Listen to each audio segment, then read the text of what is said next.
Hello students, आज हम लोग स्टार्ट करते हैं फोटो इलेक्ट्रिक इफेक्ट। ठीक है, अच्छा दिन देख करके हम लोग क्या करते हैं, इस टॉपिक को स्टार्ट करते हैं। ठीक है, मंगलवार का दिन है और हम लोग इस टॉपिक को स्टार्ट करते हैं। टॉपिक का नाम है फोटो इलेक्ट्रिक इफेक्ट। ठीक है, इस फोटो इलेक्ट्रिक इफेक्ट को हमें समझना है, जानना है और जानना जरूरी है, काफी इंपॉर्टेंट चीज है। और इससे कुछ क्वेश्चंस भी आते हैं और नीट में भी आते हैं, IIT जे में भी आते हैं। इसके बाद बोर्ड टाइप के क्वेश्चंस भी आते हैं। इससे काफी इंपॉर्टेंट टॉपिक है, इसलिए हम लोग ध्यान से इसको पढ़ेंगे, जानेंगे कि क्या है ये फोटो इलेक्ट्रिक इफेक्ट। ये फोटो इलेक्ट्रिक इफेक्ट किस इफेक्ट को बता रहा है। ठीक है, फोटो इलेक्ट्रिक इफेक्ट उसे तो हम बाद में समझेंगे। पहले हम ये समझिए कि जो रेडिएशन है, लाइट है, इलेक्ट्रोमैग्नेटिक वेव्स जो भी है, इलेक्ट्रोमैग्नेटिक वेव्स जो इससे पहले मैंने आपको बता दिया था। इलेक्ट्रोमैग्नेटिक वेव्स जो टॉपिक मैंने बताया था उसमें आप वेव नेचर रेडिएशन का पढ़े थे। क्या पढ़े थे आप? Wave nature of radiation. We have already studied about the wave nature of radiation. We have already studied about the wave nature of electromagnetic radiation. अगर विजिबल लाइट आप देखते हैं तो वो विजिबल लाइट वेव नेचर भी दिखा रहा है। उस विजिबल लाइट में वेव नेचर भी है। ठीक है, लाइट का वेव नेचर भी है। वेव नेचर से आप क्या क्या जानते हैं? वेव नेचर जब हम पढ़ेंगे, जानेंगे तो देखिए उसमें क्या क्या होता है। डिफ्रैक्शन होता है, रिफ्रैक्शन हो रहा है, पोलराइजेशन भी हो रही है, ये सब चीजें होती है उसमें। ठीक है, वो हम जब जानेंगे तो ये डिफ्रैक्शन, रिफ्रैक्शन, पोलराइजेशन, ये सब चीज साबित करता है कि लाइट एक क्या है, लाइट का नेचर क्या है, वेव नेचर है। ठीक है, उसके लिए मैं अलग से टाइम दूंगा, अलग टॉपिक बनाऊंगा, अलग से वीडियो बनाऊंगा, अलग समय में काम करूंगा। ठीक है, उससे पहले ये जानो कि फोटो इलेक्ट्रिक इफेक्ट में लाइट को हम पार्टिकल की तरह समझेंगे। किसकी तरह समझेंगे हम? Light will be considered as particles. Light will be considered as particles, और लाइट को हम पार्टिकल समझेंगे। और सबसे छोटी जो पार्टिकल है उसे हम फोटोन कहेंगे। फोटोन कहेंगे जिसकी रेस्ट मास क्या है, 0 है। और ये फोटोन जो है ये न्यूट्रल पार्टिकल है, ये चार्ज वाला पार्टिकल नहीं है। ठीक है, इसके बारे में हम लोग पढ़ेंगे आराम से। फोटोन के बारे में किसने कॉन्सेप्ट दिया था वो हम बाद में पढ़ेंगे। पहले अब ये समझना है कि ये फोटोन तक कॉन्सेप्ट पहुंचने से पहले क्या क्या चीज हुआ था, उस हिस्ट्री को थोड़ा सा रिकैप कर लेते हैं। थोड़ा सा हिस्ट्री भी मैं आपको बता दूंगा। ठीक है, हिस्ट्री को जानना इसलिए जरूरी है क्योंकि आपको समझना जरूरी है, क्योंकि हर चीज में हिस्ट्री जुड़ा हुआ है। हिस्ट्री में कुछ कहीं कहीं मिस्ट्री भी होता है। हिस्ट्री आप मोबाइल के बारे में देखिए, कभी 2G था, फिर 3G आया, फिर 4G आया, फिर कुछ देशों में 5G 7G चल रहा है, 6G चल रहा है, 7G चल रहा है। ठीक है, हर चीज में एक डेवलपमेंट होती है। तो डेवलपमेंट के बारे में हम लोग पढ़ रहे हैं, एक्चुअली हिस्ट्री नहीं पढ़ रहे हैं, हम डेवलपमेंट के बारे में पढ़ रहे हैं। ठीक है, जो भी टॉपिक है हमारा फोटो इलेक्ट्रिक इफेक्ट, उससे रिलेटेड जो हिस्ट्री है उस हिस्ट्री को हम लोग पढ़ेंगे। अचानक एक ही दिन में फोटोन कॉन्सेप्ट पे नहीं आया, एक ही फोटोन कॉन्सेप्ट पे अचानक एक ही दिन में ये बात नहीं आई। ये जो कॉन्सेप्ट है उसे हम लोग समझेंगे, कहां से कहानी शुरू हुई थी। ठीक है, तो हर्ट साहब ने इसे बहुत सारा कंट्रीब्यूशन दिया है और मैक्सवेल साहब के जमाने में 1897 के टाइम से ये बहुत सारा डेवलपमेंट हो रहा था। ठीक है, तो रेडिएशन को हमने ड्यूअल नेचर क्यों कहा? ड्यूअल नेचर ऑफ रेडिएशन का मतलब यह है कि रेडिएशन कभी कभी वेव की तरह बिहेव करता है, कभी कभी पार्टिकल की तरह बिहेव करती है। तो ड्यूअल नेचर हुए ना, ड्यूअल नेचर हुए ना, ड्यूअल नेचर होता है, ड्यूअल नेचर ऑफ रेडिएशन। ठीक है, ड्यूअल नेचर ऑफ रेडिएशन मतलब यह है कि रेडिएशन तो है लेकिन उसके दो प्रॉपर्टी, दो नेचर, दो प्रकृति, दो स्वभाव, दो पहचान है। ठीक है, पहला पहचान क्या है? पहला पहचान है wave nature, wave property, wave property है, वेव नेचर है। दूसरी पहचान क्या है? Particle nature. The radiation will behave sometimes like a wave and it will behave like sometimes like a particle. ठीक है, जो इलेक्ट्रोमैग्नेटिक वेव है, रेडिएशन है, कभी कभी वेव की तरह बिहेव करती है और कभी कभी पार्टिकल की तरह बिहेव करती है। और ये जो कॉन्सेप्ट है हमारा फोटो इलेक्ट्रिक इफेक्ट, वो तभी आपको समझ में आएगा जब आप रेडिएशन को, लाइट को, इलेक्ट्रोमैग्नेटिक वेव्स को आप पार्टिकल की तरह समझोगे, तब ये बात समझ में आएगी। अगर आप वेव की तरह समझोगे तो ये कॉन्सेप्ट समझ में नहीं आएगा, क्योंकि wave concept photo electric effect को समझाने में, बताने में और प्रूव करने में नाकामयाब हुआ था। इसीलिए ये पार्टिकल नेचर जो है लाइट का, इलेक्ट्रोमैग्नेटिक वेव का, वो साबित कर रहा है फोटो इलेक्ट्रिक इफेक्ट को, ना कि wave nature of particle, wave nature of radiation. आई बात समझ में? तो ये पार्टिकल नेचर तक कैसे पहुंचते हैं उस चीज को समझिए, उसकी हिस्ट्री को हम लोग जानते हैं। ठीक है, dual nature of radiation, wave as well as particle. ठीक है, जैसे बहुत सारे मूवीज में आप देखते होंगे, गोविंदा हो गए, सुनील शेट्टी हो गए, अक्षय कुमार हो गए, और भी बहुत सारे हीरो होते हैं जिनका डबल रोल रहता है। डबल रोल रहता है मतलब दो आदमी होते हैं, दो आदमी होते हैं, सेम टाइप के लोग होते हैं, चाहे हीरो हो हीरोइन हो, वो दो टाइप के लोग होते हैं और अलग अलग काम कर रहे होते हैं। और जिसे ये चीज पता नहीं होता है वो कंफ्यूजन में रहते हैं, ताकि कौन ये काम कर रहा है। बहुत सारे मूवीज आप देखे होंगे, सुनील शेट्टी का गोपी किशन देखा होगा, है ना, गोविंदा का भी मूवीज कुछ डबल रोल से आता है, आंखें, है ना, आंखें में भी देखे होंगे, ये सब काफी सुपरहिट फिल्में हैं। ठीक है, और भी बहुत सारे हीरोइंस भी ऐसे हैं जिनका डबल रोल होता था। ठीक है, दिलीप कुमार साहब का भी डबल रोल है ना, राम और श्याम, सीता गीता, हेमा मालिनी, बहुत सारे मूवीज ऐसे हैं जो डबल रोल पे डिपेंड है। मतलब एक ही शख्स है, एक ही शख्स है जो दो रूप को निभा रहा है, एक पॉजिटिव, एक बहुत शरीफ होता है, एक ज्यादा बदमाश होता है। ठीक है, एक बदमाश है, एक शरीफ है, मतलब बदमाश मींस वो जुल्म बर्दाश्त नहीं करना चाहता है और एक जुल्म को बर्दाश्त करना चाह रहा है। दो चीज, एक ही चीज दो तरह से बिहेव कर रहा है। वैसे ही लाइट का भी बिहेवियर है, कभी कभी ये वेव की तरह बिहेव करेगा, कभी कभी ये पार्टिकल की तरह बिहेव करेगा। तो कैसा आदमी है, सॉरी कैसी सिचुएशन है, कैसी अवस्था है, उसके हिसाब से लाइट अपना काम करती है। ठीक है, तो जब डिफ्रैक्शन है, जब रिफ्रैक्शन है और जब पोलराइजेशन है, तो particle will behave as wave nature. Particle की वेव नेचर हमारे सामने आ जाएगी, लेकिन पार्टिकल सॉरी वेव नेचर आ जाएगी किसका, तो लाइट का आ जाएगा ना, लाइट का आ जाएगा वेव नेचर। लेकिन जब पार्टिकल नेचर हम पढ़ेंगे तो फोटो इलेक्ट्रिक इफेक्ट को आराम से कंप्लीटली सेटिस्फाई कर देगा, फुल्ली एक्सप्लेन कर देगा। वही हमें आपको बतानी है। ठीक है, हिस्ट्री को जानते हैं, और हिस्ट्री में आप यहाँ ने ड्यूअल कैरेक्टर देखा है, लेकिन जब आप रामायण पढ़ोगे तो भगवान राम के अनंत कैरेक्टर है। भगवान राम के क्या है, अनंत कैरेक्टर है। ठीक है, वो एक साथ हजारों जगह, एक साथ हजारों जगह मौजूद हो सकते हैं, अनंत जगहों पे मौजूद हो सकते हैं। ये भाई उनकी ताकत है, उनकी कैपेसिटी है। हम लोग के अंदर में उतनी कैपेसिटी नहीं है। ठीक है, कि एक समय में मैं अनंत जगहों पे मौजूद हो जाऊं, ये मेरे अंदर कैपेबिलिटी नहीं है। ठीक है, यहां ड्यूअल कैरेक्टर की बात नहीं कर रहा था, दो नेचर की बात मैं कर रहा था। कृष्ण भगवान के बारे में भी आपने सुना होगा, 16,000 प्लस रानियां थी उनके पास। ठीक है, जो नरकासुर से क्या हुआ था, मुक्त करा के लाए हुए थे। तो इतनी सारियां जो रानी थी, वो रानियों को एक साथ दर्शन देते थे। क्या करते थे, एक साथ दर्शन देते थे। तो ड्यूअल नेचर नहीं था वो, वहां पे इनफाइनाइट नेचर था, बहुत सारा नेचर था उनका, एक साथ मौजूद हो जाते थे। वो पावरफुल लोग हैं, पावरफुल व्यक्तित्व है ना। ये आध्यात्मिक दुनिया की बातें हैं। चलिए अब हम लोग साइंस की तरफ चलते हैं। साइंस में ड्यूअल नेचर ऑफ रेडिएशन पढ़ते हैं हम लोग। एक जो लाइट का नेचर क्या है, वेव नेचर, दूसरा क्या है, पार्टिकल नेचर। कुछ प्रॉपर्टीज वेव डिस्क्राइब करता है, कुछ पार्टिकल नेचर को जो है पार्टिकल नेचर लाइट की डिस्क्राइब करती है, वो कहलाता है फोटो इलेक्ट्रिक इफेक्ट, जिसके बारे में हम लोग पढ़ेंगे। ठीक है, तो चलते हैं अब हिस्ट्री में क्या क्या हुई थी कहानियां, है ना। डिस्चार्ज ट्यूब, ये जो डिस्चार्ज ट्यूब है, डिस्चार्ज ट्यूब खाली जगह है, एक ट्यूब होती है जिसमें कुछ गैसेस भर दिए जाते हैं। ठीक है, डिस्चार्ज ट्यूब एक ऐसी ट्यूब है जिसमें कुछ गैसेस भर दिए जाते हैं। ठीक है, और इलेक्ट्रिक डिस्चार्ज उसके थ्रू हो रहा है, उसमें गैसेस भर देते हैं। वो गैसेस जो बहुत बहुत लो प्रेशर पे है, बहुत लो प्रेशर पे है, और कितना प्रेशर है, 0.001 millimetre of mercury, 0.001 millimetre of mercury पे, इतने लो प्रेशर पे कुछ गैसेस को हम डिस्चार्ज ट्यूब में रखते हैं। उसके बाद उनके दोनों इलेक्ट्रोड के अक्रॉस पोटेंशियल डिफरेंस अप्लाई करते हैं, इलेक्ट्रिक फील्ड अप्लाई करते हैं, हाई वोल्टेज अप्लाई करते हैं। हाई वोल्टेज अप्लाई करने के बाद क्या होता है कि ग्लो होती है, फ्लोरोसेंट ग्लो होती है ना। ये फ्लोरोसेंट ग्लो होती है। ये जो फ्लोरोसेंट ग्लो हो रही है वो किसके वजह से हो रही है, तो रेडिएशन की वजह से हो रहा है। रेडिएशन जो कैथोड रे पे, एक कैथोड होता है और एक एनोड होता है। तो कैथोड को हम लोग क्या बोलते हैं, पॉजिटिव इलेक्ट्रोड से जो जुड़ा हुआ रहता है उसे हम क्या बोलते हैं,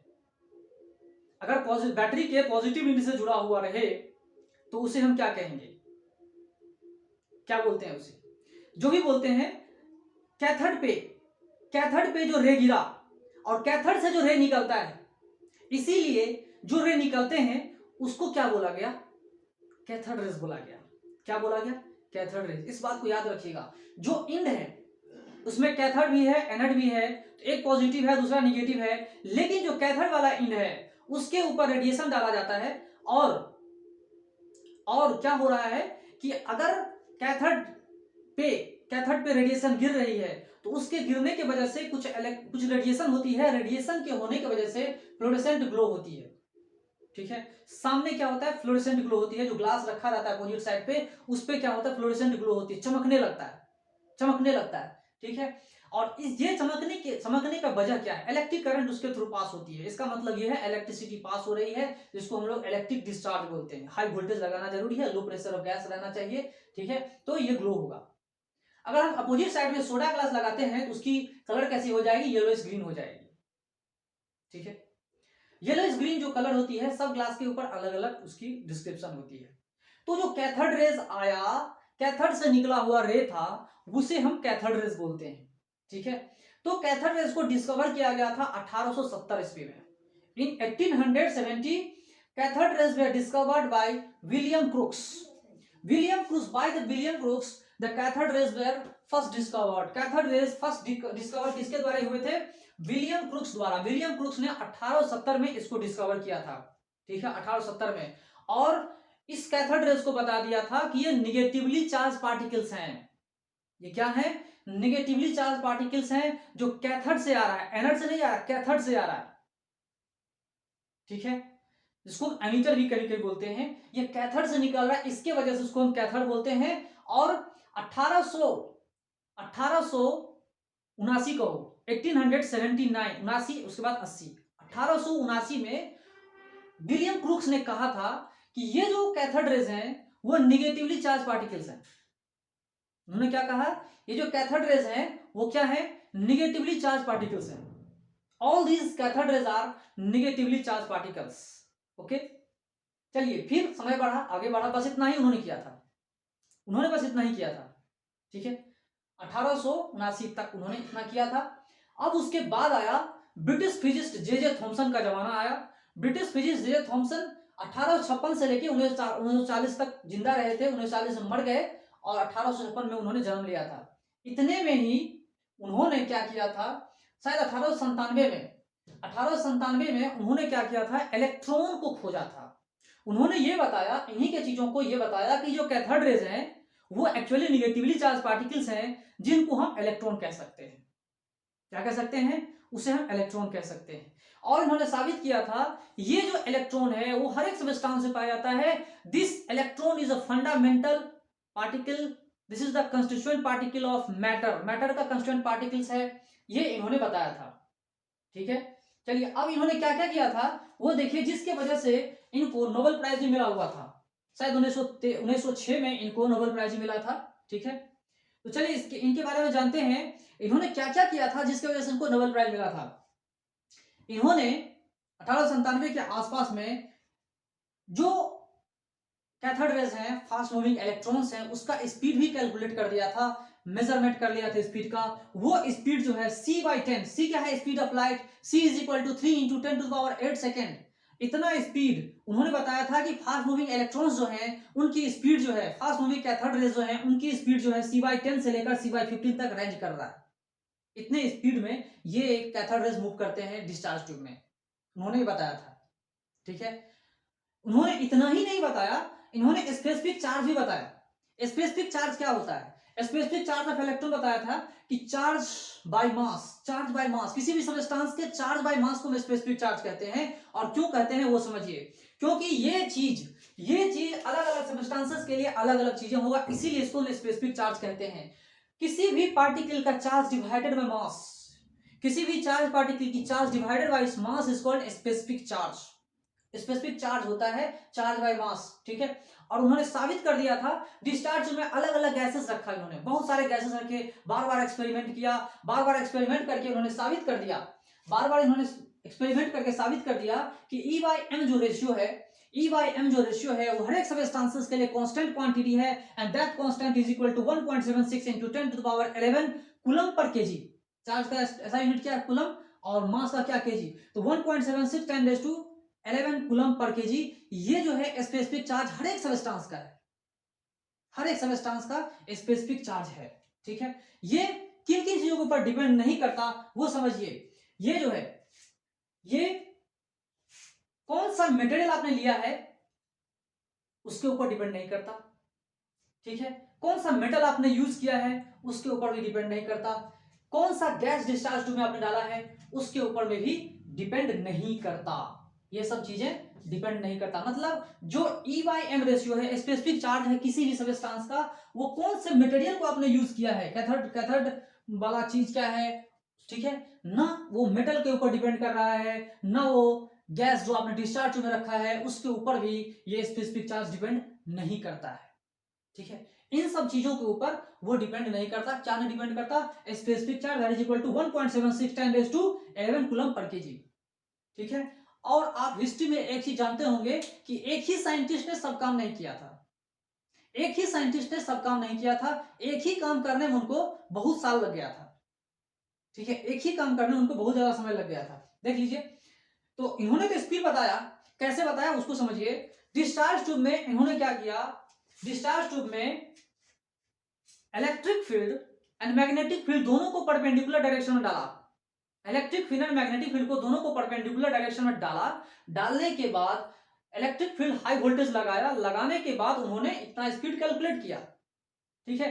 चार्ज बाय मास को भी कैलकुलेट किया और बता दिया कि जो आप मटेरियल यूज कर रहे हैं, इसमें जो मेटल है, जो मटेरियल है और जो गैस यूज कर रहे हैं उसके ऊपर डिपेंड नहीं करता ये वाला चीज। ये यूनिवर्सल कांस्टेंट हो गया, ठीक है। ये भी क्या है, यूनिवर्सल कांस्टेंट है। लेकिन यहाँ पे E का मतलब होता है चार्ज ऑफ इलेक्ट्रॉन, M का मतलब मास ऑफ इलेक्ट्रॉन, E/M, ठीक है। और ये क्वांटिटी इलेक्ट्रॉन के लिए उतना ही होगा, कोई भी गैस डालो उसके लिए भी इतना ही होगा। चाहे कोई भी गैस डालो, कार्बन डाइऑक्साइड डालो, ऑक्सीजन डालो, ओजोन डालो, जो भी गैस डालना डालो, सबके लिए एक ही चीज कांस्टेंट क्वांटिटी है, that is equal to E/M, that is equal to 1.76 10⁻11 coulomb per KG. ये कांस्टेंट क्वांटिटी है फॉर द ऑल गैसेस।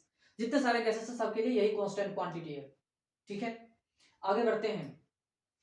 इसके बाद इन्होंने इतना सारा चीज तो बता दिया। इन्होंने अभी तक इलेक्ट्रॉन का तो नामकरण कर दिया कि ये इलेक्ट्रॉन है, fast moving negatively charge particles हैं, इलेक्ट्रॉन से इनको नाम दे दिया, नोबेल प्राइज इनको मिल गया, ठीक है। इसके बाद उनका स्पीड भी इन्होंने बता दिया इलेक्ट्रॉन्स का डिस्चार्ज में। इसके बाद क्या हुआ, इसके बाद क्या हुआ वो हम समझते हैं। चलिए, इन्होंने इतना सारा चीज बता दिया, लेकिन इलेक्ट्रॉन का चार्ज अभी तक नहीं बता पाए थे। इलेक्ट्रॉन का चार्ज नहीं बता पाया और इन्होंने ना इलेक्ट्रॉन के मास को बता पाए। अगर इन दोनों में से एक भी चीज हमें पता चल जाए, एक भी चीज पता चल जाए, तो दूसरे चीज को हम ज्ञात कर सकते हैं, पता कर सकते हैं। अगर इन दोनों में से हम एक भी चीज पता कर लें तो दूसरे चीज को पता करना चुटकी का काम है। कैसे कैसे देखिए, ये रेशियो दिया हुआ यूनिवर्सल कांस्टेंट है। अगर इलेक्ट्रॉन का चार्ज भी हमें पता चल जाए तो उसका मास हम पता कर सकते हैं, ठीक है। वही आगे चलते हैं, हिस्ट्री में वही कहानी है। अब यहां देखिए, अब आया अमेरिकन साइंटिस्ट R.A. मिल्टन का जमाना आया। अमेरिकन साइंटिस्ट जो हैं, अमेरिकन साइंटिस्ट हैं, अब उनका जमाना आया। उनका जन्म 1868 में हुआ था और 1953 में मर गए थे, ठीक है। लेकिन आज भी वो अमर हैं। उनका इन्वेंशन, उनका डिस्कवरी जो है आज भी जीवित है।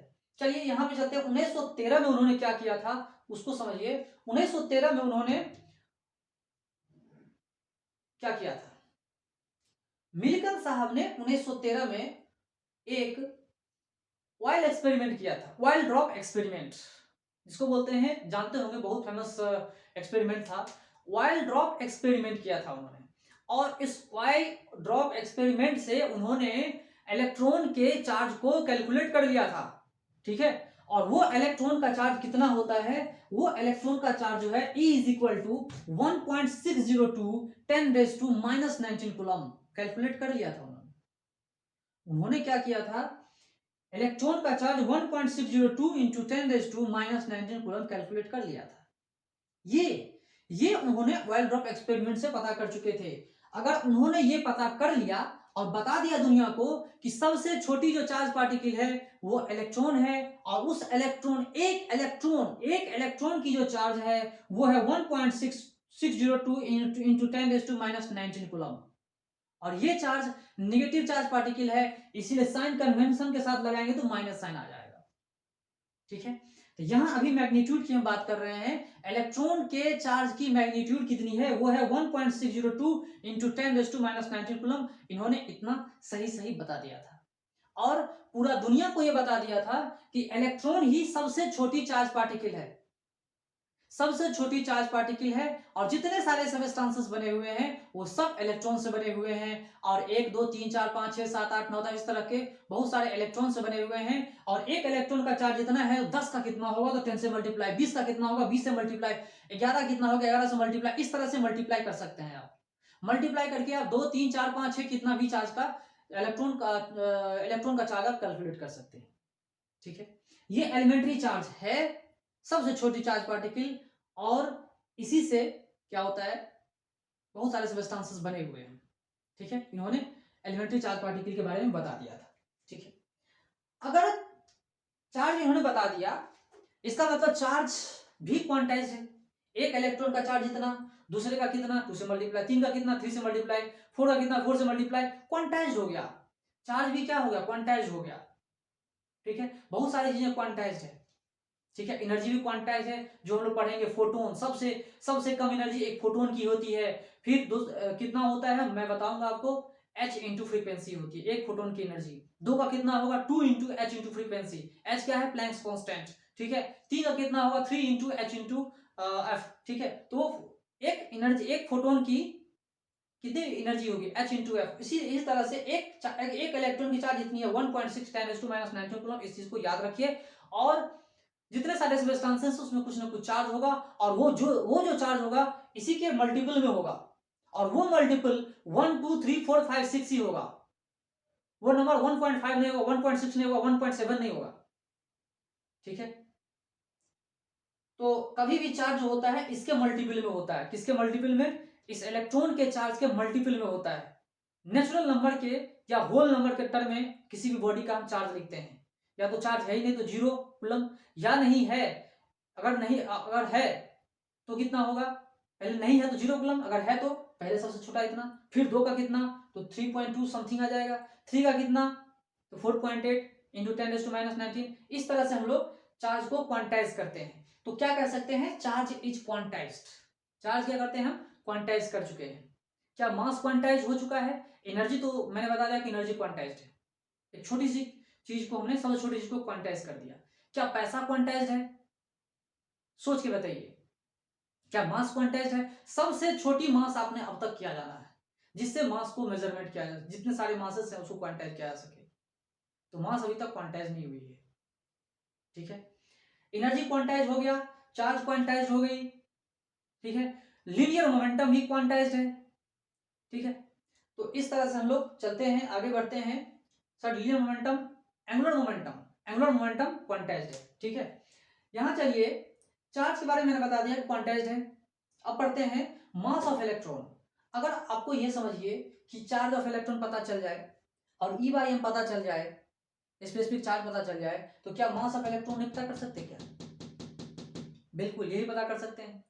मिल्टन साहब ने चार्ज ऑफ इलेक्ट्रॉन को पता कर लिया था, और चार्ज ऑफ इलेक्ट्रॉन को पता करने के बाद आप यही पता कर सकते हैं, इन्होंने मास भी पता कर लिया कितना हुआ। तो charge of electron divide by specific charge पहले से ही दिया हुआ था, जे थॉमसन साहब ने दिया था। चार्ज बाय स्पेसिफिक चार्ज जितना आएगा वैल्यू हम लिख देंगे, मास ऑफ इलेक्ट्रॉन कितना होगा आप कैलकुलेट कीजिए, आपके सामने ये चीज आ जाएगा 9.1 10⁻31 kg। इस तरह से आएगा। नहीं आएगा तो चेक कीजिएगा आंसर को, जो भी आएगा इसका आंसर आएगा। क्या करेंगे हम, पहले चार्ज निकालेंगे 1.602 डिवाइडेड बाय 1.76 10⁻11। तो यहाँ पे सॉरी 11 है 10⁻11, ये ऊपर जाएगा तो -31 ऐसे ही हो जाएगा। ठीक है, आप देख लो, कैलकुलेट कर सकते हो आप। मास ऑफ इलेक्ट्रॉन को भी हम लोग कैलकुलेट कर सकते हैं। फिर इसके बाद हिस्ट्री में इतनी सारी बातें आ गई है, अब इलेक्ट्रॉन के मास को भी हम लोग कैलकुलेट कर सके। अब हर्ट साहब ने कुछ फोटो इलेक्ट्रिक इफेक्ट के बारे में बताया था।